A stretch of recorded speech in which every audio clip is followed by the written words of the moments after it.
Hello साथियों, कैसे हैं आप सभी। मैं पवन दांगी आप सभी का स्वागत करता हूं और आशा करता हूं कि आप बहुत अच्छे होंगे, बेहतरीन होंगे, लाजवाब होंगे और बहुत अच्छे से आप अपनी स्टडी कर रहे होंगे।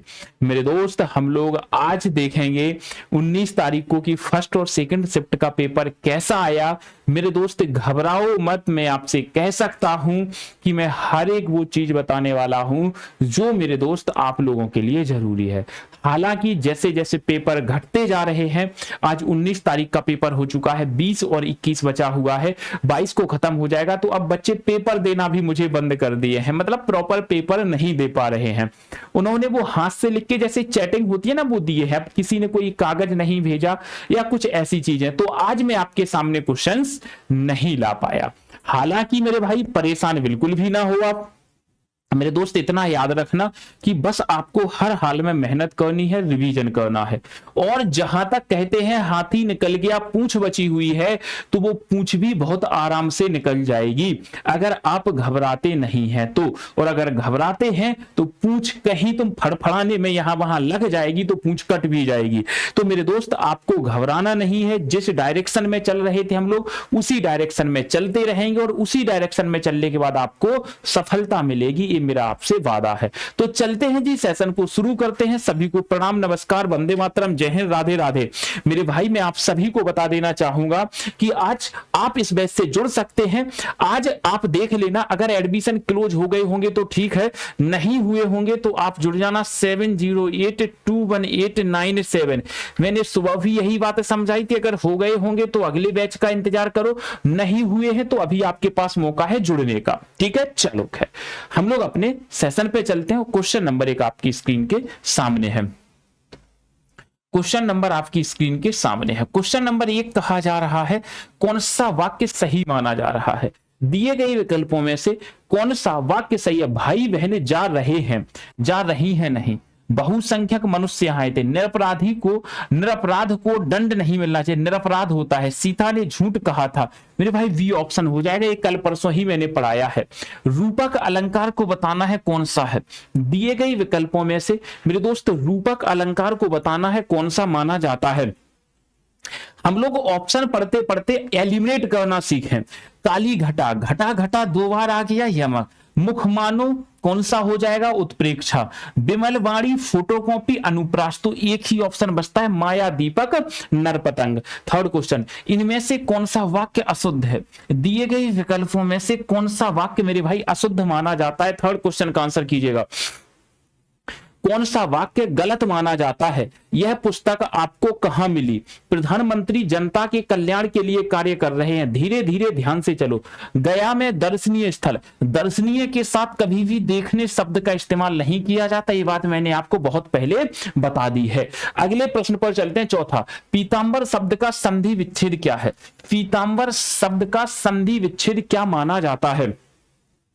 मेरे दोस्त इस प्रश्न का उत्तर कीजिएगा। पीतांबर शब्द का संधि विच्छेद क्या माना जाता है। तो पहले तो प्लस्ट्रिक देख लो, तो इन 3 ऑप्शन में आपकी प्लस्ट्रिक लग गई। प्लस्ट्रिक कहती है कि बीच का प्लस चिन्ह हटाने पर अगर ज्यों का त्यों शब्द बन जाता है तो वो ऑप्शन सही नहीं होता है। फीत प्लस अंबर, डी ऑप्शन हो जाएगा। 5वें प्रश्न पर अमर से क्या माना जाता है, इस प्रश्न का उत्तर कीजिएगा। दिए गए विकल्पों में से अमर से क्या माना जाता है। यह एक काव्य दोष है सर, बिल्कुल भी नहीं। एक संचारी भाव है सर, बिल्कुल सही है। संचारी भावों की संख्या कितनी होती है, तो संचारी भावों की संख्या मेरे भाई 33 मानी जाती है। जल्दी से मेरे भाई सेशन को एक बार शेयर कर दो, लाइक कर दो, जो साथी नए हैं सब्सक्राइब कर लो। छठा, साल वृक्ष के पत्ते धीरे धीरे लहरा रहे हैं, इसमें रेखांकित शब्द क्या है। साल वृक्ष के पत्ते धीरे धीरे लहरा रहे हैं, इसमें धीरे धीरे क्या है, तो धीरे धीरे लहरा रहे हैं, इसका मतलब क्या हो जाएगा, ये है हमारा धीरे धीरे चलना, धीरे धीरे हंसना, धीरे धीरे लिखना, धीरे धीरे गाना। तो ये क्रिया विशेषण का काम कर रहे हैं। 7वां प्रश्न मेरे भाई, इसको मैंने इसलिए लगा दिया, आपके पेपर में प्रश्न पूछा गया था कि भरत मुनि के अनुसार काव्य गुणों की संख्या कितनी होती है, कौन कौन से होते हैं, सभी है। तो इनके अनुसार काव्य गुणों की जो संख्या मानी जाती है मेरे भाई 10 मानी जाती है। एक बार आप ये देख लो कि 10 कौन कौन सी होती है। पीडीएफ में आपको ये चीजें मिल जाएंगी। हालांकि व्हाट्सएप पे जैसे मैंने लिंक बना के डाली थी कल, उसी तरीके से आपको मिलेगी। तो यहां पर भरत मुनि ने काव्य गुणों की संख्या 10 मानी है, और वो 10 कौन कौन से काव्य गुण है एक बार देख लीजिएगा। 8वां, लड़के गेंद खेल रहे हैं, यह किस वाक्य का उदाहरण है? लड़के गेंद खेल रहे हैं, यह किस वाक्य का उदाहरण है? मेरे भाई संयुक्त वाक्य की ट्रिक है, लेकिन किंतु परंतु पर नहीं। मिश्र वाक्य की है की क्यों की जो, तो एक ही ऑप्शन बचा है सरल वाक्य। 9वें प्रश्न पर चलते हैं। फूले हैं कुमुद फूली मालती सगनबन फूली रहे तारे मनोमानु मोती अनगिन है, इन पंक्तियों में कौन सा अलंकार माना जाता है? इन पंक्तियों में मेरे भाई अलंकार बताना है, कौन सा हो सकता है? तो मेरे भाई देखो, मनु मानो मनु, मनो भी होता है, ये उत्प्रेक्षा अलंकार में रखा जाता है। किसमें रखा जाता है मेरे भाई? उत्प्रेक्षा अलंकार में। 10वें प्रश्न पर अलंकार के कितने भेद माने जाते हैं? देखो इस प्रकार के प्रश्न को कैसे डील करना है। अलंकार के कितने भेद होते हैं? 3, शब्दालंकार, अर्थालंकार, उभयालंकार। शब्दालंकार के कितने भेद होते हैं? शब्दालंकार के 5 भेद होते हैं। कौन कौन से होते हैं? अनुप्रास, अनुप्रास, यमक, श्लेष, वक्रोक्ति, बीप्सा। बीप्सा का दूसरा नाम पुनरुक्ति प्रकाश। अगर मैं बात करता हूं अनुप्रास के कितने भेद होते हैं? 5, 6 का अनुप्रास, वृत्त्यानुप्रास, सुत्यानुप्रास, लातानुप्रास, अंत्यानुप्रास, ऐसे याद रखना है। तो अलंकार के 3 भेद होते हैं। अगले प्रश्न पर निम्नलिखित मुहावरों के लिए सही विकल्प चुनिएगा। द्रौपदी के चीर का अर्थ क्या है? मेरे भाई मजा आ रहा है, सच बता रहा हूं बच्चे, दिल खुश हो जा रहा है। मतलब बच्चे ये कह रहे हैं कि सर वही आ रहा है पेपर, मुझे तो विश्वास ही नहीं था, सेम क्वेश्चन सेम ऑप्शन फंस जाएंगे। याद रखना, जब भी तुम बीपीएससी टीआरई की तैयारी करोगे टीचर बनने के लिए, तो तुम हिंदी से जरूर जुड़ोगे, ये मैं दावा करता हूं। द्रौपदी का चीर कभी खत्म नहीं हुआ था, मतलब उसको कौरव लोग खींचते जा रहे थे, वो कभी खत्म होने का नाम नहीं ले रहा था कपड़ा, तो कभी समाप्त ना होना। अगले प्रश्न पर, रमा से रोया नहीं जाता वाक्य में कौन सा वाच्य है? रमा से रोया नहीं जाता, इसमें कौन सा वाच्य माना जाता है? बिल्कुल सही है, रोया नहीं जाता, चला नहीं जाता, उठा नहीं जाता, दौड़ा नहीं जाता। तो ये ट्रिक लग गई। जहां पर ये ट्रिक लग जाए, नहीं जाता, नहीं अब जाए, वहां पर भाववाच्य माना जाता है। कौन सा वाच्य माना जाता है मेरे भाई? भाववाच्य माना जाता है। 13वें प्रश्न पर, नदी कलकल करती हुई बहती चली जा रही थी, इस वाक्य में बहती चली जा रही थी में कौन सा पदबंध है? इसमें बहती चली जा रही में कौन सा पदबंध माना जा रहा है? बोलो जी। नदी कलकल करती हुई बहती चली जा रही थी, इस वाक्य में बहती चली जा रही थी। तो बहना एक काम है, और काम है तो क्रिया विशेषण नहीं होगा, क्रिया होगा केवल। अगले, अगर कलकल होता अब हम लगाते, उसने ये कह दिया कि हमें केवल इसमें बताना है, अगर इसको अंडरलाइन कर देते तो फिर क्रिया विशेषण हो जाता। 14वां प्रश्न, जूते चाटना मुहावरे का अर्थ क्या है मेरे भाई? जूते चाटना मुहावरे का अर्थ क्या माना जाता है? जल्दी से बोलो जी। किसी के जूते चाटना, किसी की खुशामद करना, किसी की गुलामी करना, जूता साफ करना नहीं, स्वाभिमानी बनना नहीं, सर चापलूसी करना बिल्कुल हो जाएगा सी ऑप्शन। 15वें प्रश्न पर, विभत्स रस का स्थायी भाव क्या है? विभत्स रस का स्थायी भाव क्या माना जाता है? दिए गए विकल्पों में से विभत्स रस का स्थायी भाव क्या हो सकता है? जल्दी से बोलो जी। विभत्स रस का स्थायी भाव क्या हो सकता है? तो विभत्स का स्थायी भाव जुगुप्सा या घृणा माना जाता है।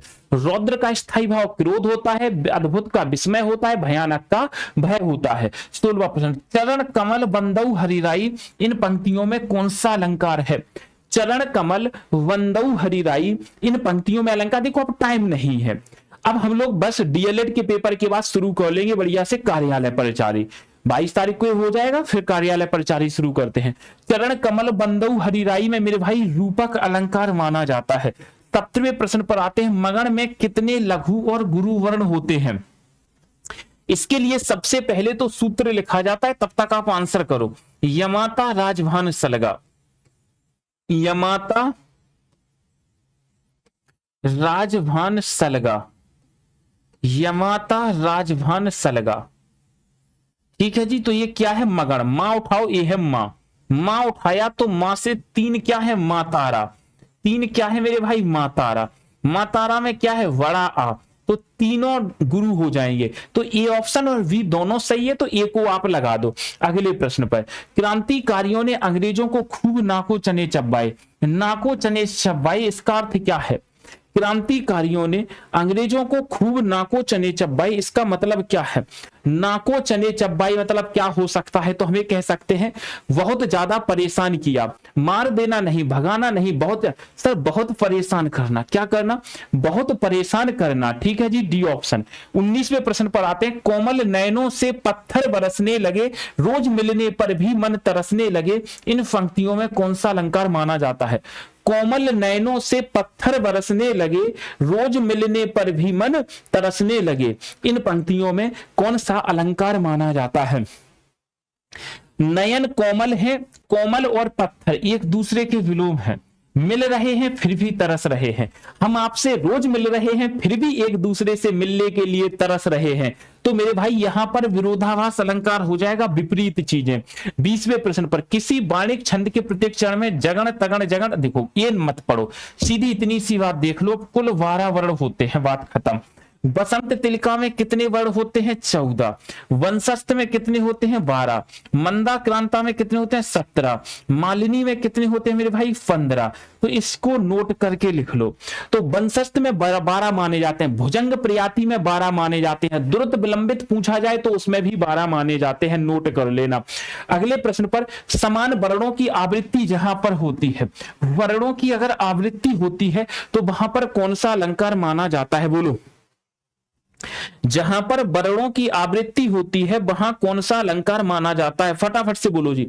तो वर्णों की आवृत्ति, शब्दों की आवृत्ति नहीं कहा गया मेरे भाई, वर्णों की आवृत्ति, और वर्णों की आवृत्ति के लिए अनुप्रास अलंकार माना जाता है।